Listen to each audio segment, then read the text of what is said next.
Hello everyone, আসসালামু আলাইকুম। কেমন আছেন সবাই? আশা করছি ভালো আছেন। আমিও আলহামদুলিল্লাহ আপনাদের দয়া আল্লাহর রহমতে ভালো আছি। এই যে দেখুন আমাদের ছাদে লাউ গাছ, মানে ছাদে হয়নি, নিচেই হয়েছে, তো আমরা ওপরে তুলেছি।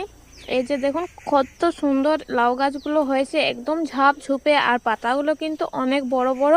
ক্যামেরাতে বোঝা যাচ্ছে না, কিন্তু রিয়েলে কিন্তু অনেক পাতা বড়।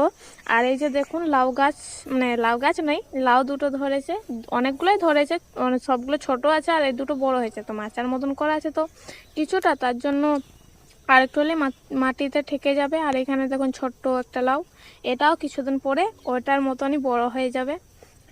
আর এই যে দেখুন অনেকগুলোই ছোট লাউ হয়েছে, পাতাতে আরে লুকিয়ে রয়েছে। এই যে দেখুন এখানে একটা রয়েছে, আপনাদের জুম করে দেখাচ্ছি। তো এই সিজনে কাদের কাদের লাউ গাছ ছাদে লাগানো হয়েছে, মানে ছাদে না, নিচের থেকে ছাদে আনা হয়েছে, কমেন্ট বক্সে অবশ্যই জানাবেন।